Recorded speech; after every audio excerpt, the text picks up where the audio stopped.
Welcome back to video 2 in the series Understanding Adolescents by Walking in Their Shoes. As a reminder, the goal of this series is to help us make the shift to thinking developmentally. In this video, we'll explore how young people adapt to the changes of adolescence by accomplishing developmental tasks. I'm Kristen Teipel, Director of the State Adolescent Health Resource Center at the University of Minnesota and a partner in the Adolescent and Young Adult Health National Resource Center. I'm your guide for this review. A reminder, have a paper and pen or a phone, pad, or computer ready for the quick writes that we'll do periodically. We're going to start by looking at the tasks related to the changing body, or loosely related to the changing body. In video number 3, we'll explore the remaining tasks related to the changing sense of self and relationships. In this video, we'll fine-tune our look at 2 developmental tasks: young people working to figure out their new body and their sexuality. With each, we'll walk through what changes, how they adapt to these changes, and what we see that tells us that they're working on this task. So keep in mind this is messy. These tasks overlap and interrelate, so that what's happening with one task influences and is influenced by others, and also the interaction with the world around the young person and how they interact with the world around them.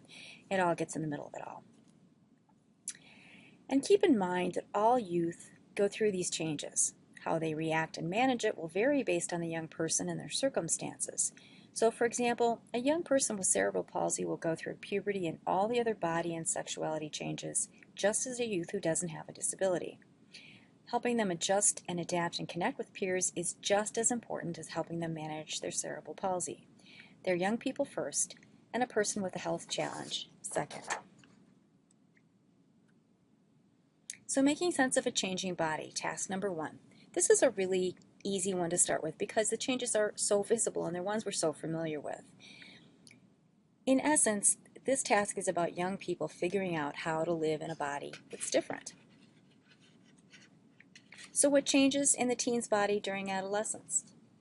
Take a minute to stop the video and post your answer to this question on my Padlet webpage. Go to the URL on the screen, at the bottom of the screen, read the directions at the top of the webpage, and post your answers. It's actually really simple to do and kind of fun. So be sure to include your first name. If you prefer, write down your ideas on a piece of paper if that's just an easier way to do it. So take a moment, stop the video, and write down what changes in a teen's body during adolescence. I'll see you in a minute.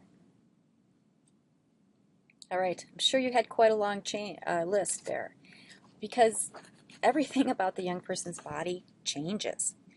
They grow taller. The growth spurts are crazy. Think about in an average year of a growth spurt, girls grow 3.5 inches and boys grow 4 inches. Go find a measuring stick. That's significant. That's kind of crazy. And their organs change in their size and capacity. For example, lungs perform better. Their arms and legs grow. Their bones get thicker and increase in volume. In young men, their chest and shoulders get broader, and in girls, their shape changes with hips and pelvises getting wider. Of course, their muscles get stronger and larger, and not to mention, their brain changes. We'll delve into this more in the 3rd video when we look at how they test drive the new brain and learn to think a new way. Of course, puberty hits. That's the puberty fairy. Things like breast development, penises and testes growing, hair popping up on new parts of the body that they hadn't been in before, erections with ejaculation, menstrual periods starting, oiler skin and acne, body odor if they smell, and voice changes, not to mention. Keep in mind girls before boys, and it always starts a lot earlier than we think. We were thinking that age 8 was early for girls, and it's even going down from there. Think about where young people are in their lives at age 8 or 7 or even 6 for girls. That's a pretty crazy time for puberty to start. But it does do a range. For girls, starting puberty can be on average anywhere between ages 8 and 13. Quite a range there. These changes are dramatic. They're visible and they happen relatively quickly. So if you've got a moment, stop and take Take a look at this time-lapse video of Hugo changing from the age of 12 to 20. He took a selfie every day during this time. It's a pretty incredible, fairly quick video. If you don't have time now, I will post this URL at the end of the video so you can take a look after this, after you finish this video itself. So this growth is really uneven and it's totally not in sync. Think about their bones and muscles and organs inside the body just aren't in sync with each other. Young people grow so fast during this time that their centers of gravity change and their brains take a while to adjust. So that affects their balance, so that they might be more clumsy or have poor coordination for a while. And keep in mind the chances of injury might also increase. In general, they're just awkward for a period of time in these bodies. And if you think about it, it feels out of control. When I've asked young people, specifically like 14-year-olds, what's this like? Probably the most common response I get is it feels like a roller coaster. It's pretty crazy. At the same time of being out of sync within their body, young people are out of sync with each other. Let's look at the difference between girls and boys. Girls definitely start earlier than boys by a couple years. And their physical signs of change, those first physical signs, are visible, and that's breast development. With boys, again, a bit later, and their first signs of change are really hidden. Testes and penises changing in size. So it's really kind of off whack with each other.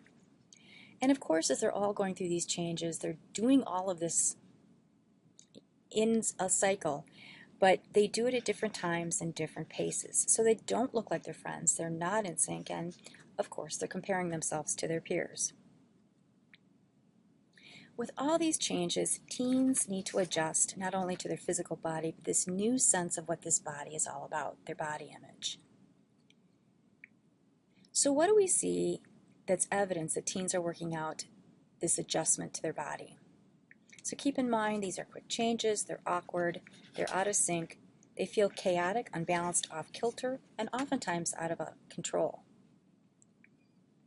So one of the things, they're tired. We see this, they're tired. And I do want to say, they are not lazy. They're just tired. Think of all the physical changes their bodies are going through. There's a lot of energy going into that.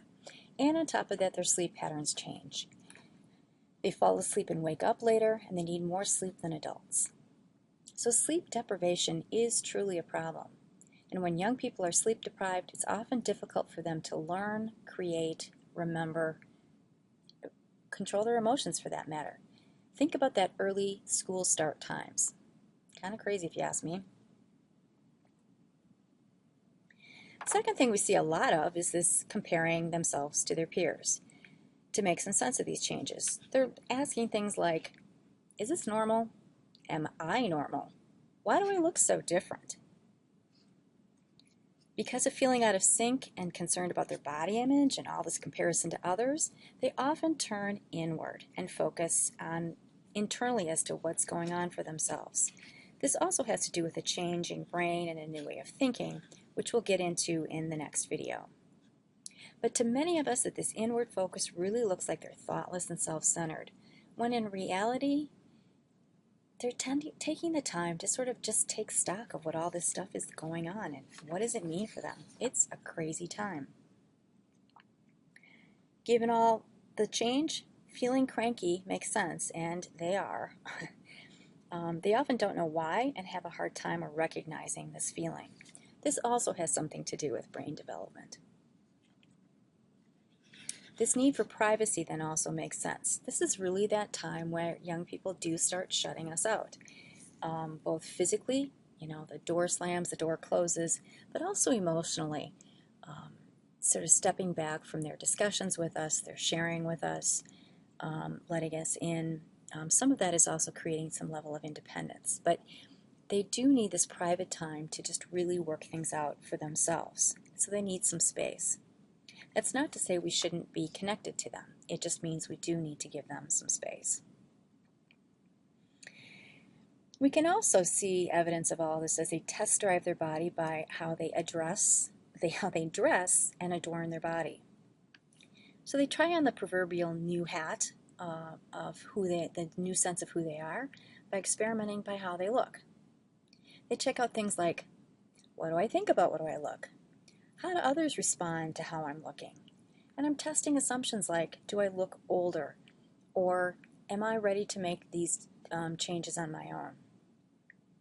In one of my trainings in Missouri a few years ago, a woman caught me during a break and shared an aha moment she'd had around this issue with her 10-year-old daughter, April, and friend, Jolie. Both girls had started puberty early, and while their bodies were definitely changing, they seemed oblivious to it. Then one afternoon after school, this mom took the girls shopping. They were in choir and needed a new dress for an upcoming concert. On the drive to the mall, April was adamant that she get to pick out her own dress, which was new because she'd never really cared about clothes in past shopping trips. Jolie was just quiet and reserved, really also unusual for this very outgoing, bubbly girl. When they got to the girls' favorite store, April sprinted back to pick out and try on tight-fitting dresses that accentuated her body. That was a style that hadn't appealed to her in the past, and that surprised her mom. Jolie scanned the clothes in a hesitant and awkward manner, and she picked out dresses that were just baggy and sort of seemed to make her disappear. As his mom watched this all play out in the fitting rooms, she realized how much they were actually grappling with these early and visible changes in really different ways. So being the smart adult, she used the car ride home to ask questions that got the girls talking about what they thought about the clothes and how that reflected their reaction to their bodies. So it does provide us some really good learning opportunities to just sort of check in with our young people. Another really visible sign of this focus is the increased time teens spend in front of mirrors and taking selfies. To us, this may look like self-centeredness, but it's actually a purposeful behavior. They're learning something from it. Of course, this is not the same across all young people. Dress is influenced by culture, norms, economics, you name it. And some young people just aren't interested. This isn't their deal. The need to fit in is especially important in adolescence, and there's things that tell us that this is part of what's going on. Keep in mind the am I normal questioning and the peer comparison they're doing. Fitting in really does help them do this. And this changes a bit as young people get older and more comfortable with themselves and where they belong.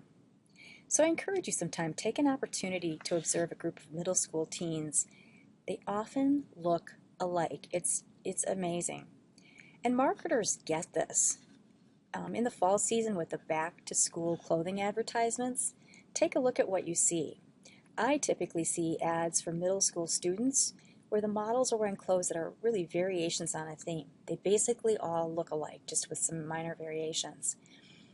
Those ads for the high school youth, it really is more about individuality, how I can look different than my friends, and the fashions are all really different because young people have moved on to show their independence. So one important reminder related to all of this is a young person's physical development isn't an indicator of their ability to think abstractly. And I show you a picture of my daughter, Maddie. This is a picture when she was 11, and she was mistaken for age 16 frequently. She definitely looks older than she is, and she was treated that way.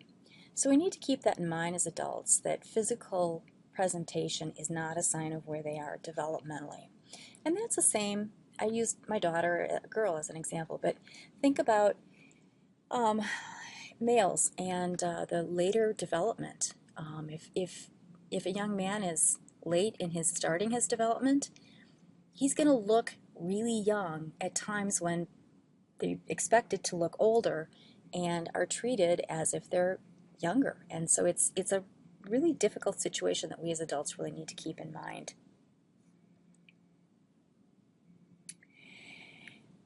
So a related task is task number 2, where young people figure out their sexuality and adjust to their new sexual self. We're going to look at 2 changes that happen during this process. And the first is they get sexual feelings they've never had before. And as part of this, they have a new sense of identity to work on as a sexual being, looking at things like gender identity and expression in relation to biological sex, and figuring out their sexual orientation. What does this mean for them? How do they figure all of that out is what they're processing. Needless to say, there's a lot wrapped up in this, and we in the United States really don't make this easy. We're conflicted about sexuality in general, and with youth even more so. So this makes it even harder for younger people to make sense of all of this. So what changes do we see that tells us they're working on their sexual body and identity? Of course, experimentation.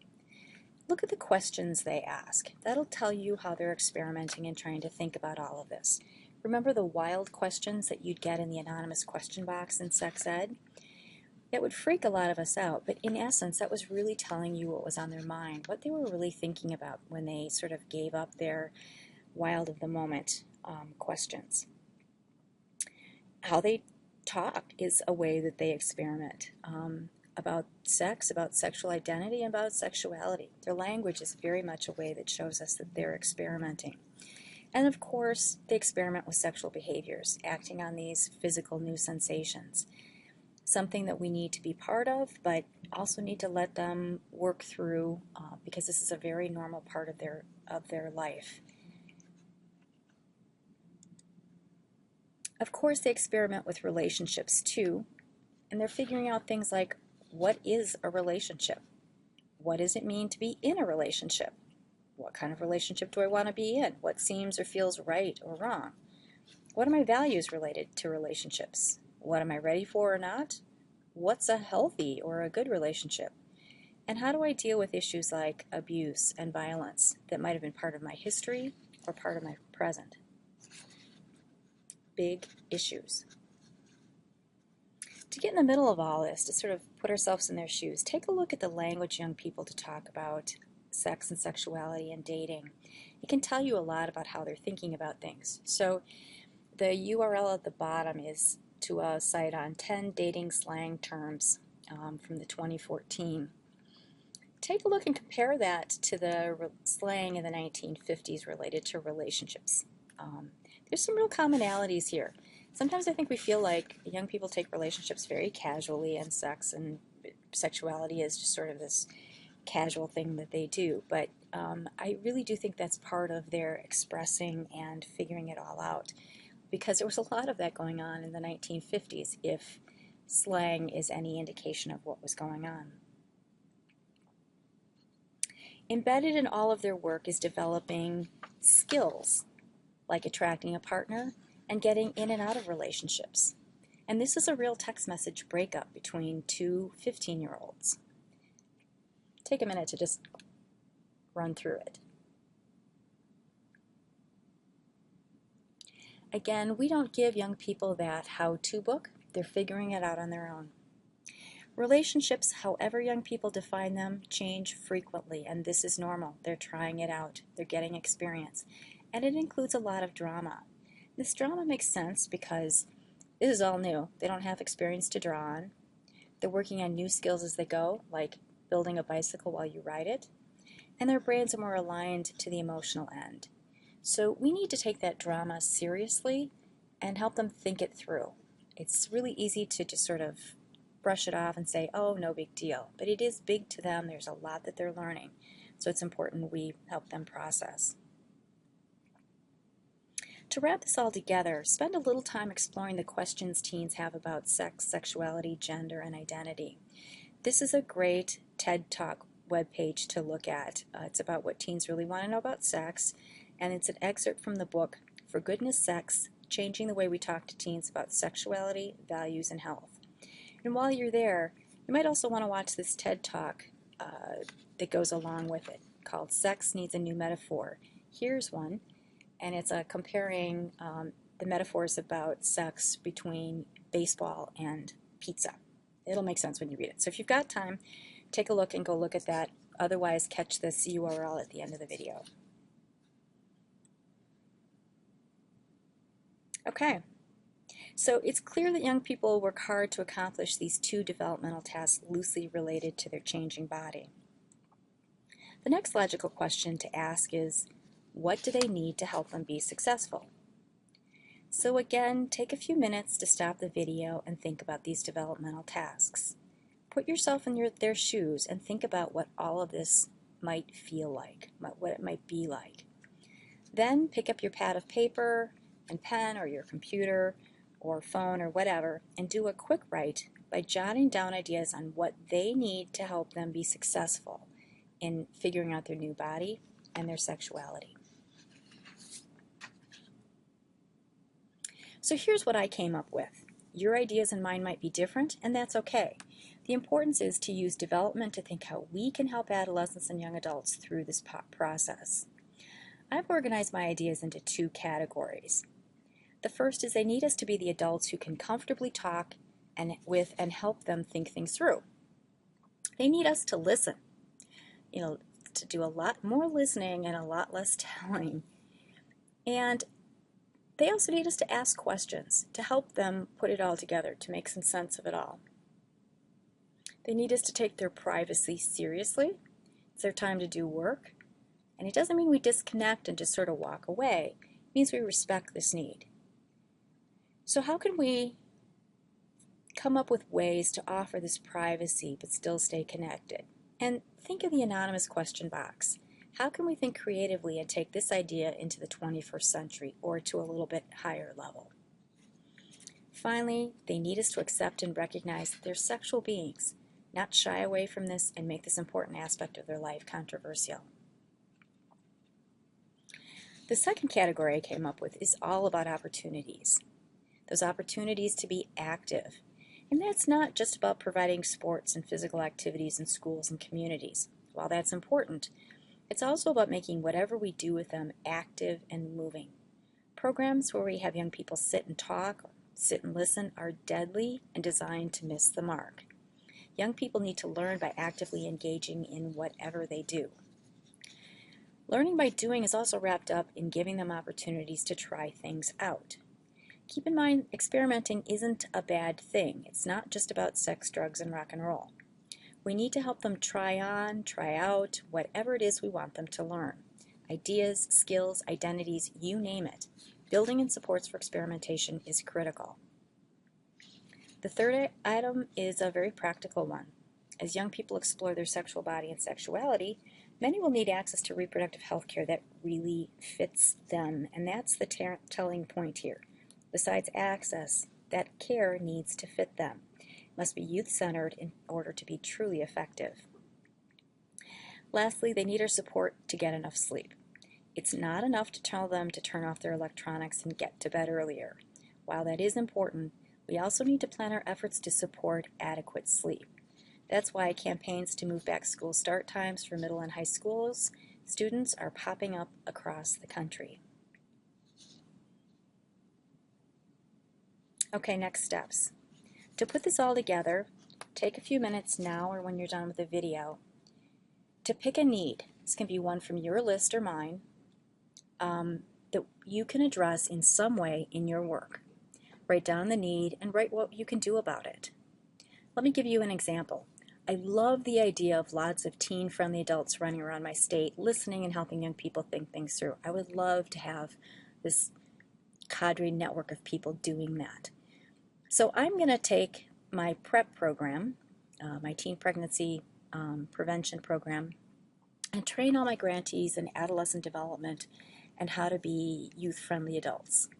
I'll highlight and prioritize that in addition to running their evidence-based program to fidelity, they also need to do it in ways that build supportive relationships between the adult staff and youth participants, which means I prioritize with them that the relationship with their staff is as important as the program itself. So take a minute to think forward. If you didn't have a chance to stop this video along the way for the YouTube video about Hugo's dramatic changes, young people's slang about dating and relationships, and what young people want to know about sex, here are links to do that when you've got some time. And when you're ready, be sure to come back and watch video number 3, where we'll explore the remaining developmental tasks related to a changing sense of self and relationships. As always, remember to keep thinking developmentally about youth in everything you do, and help the people around you make this shift too.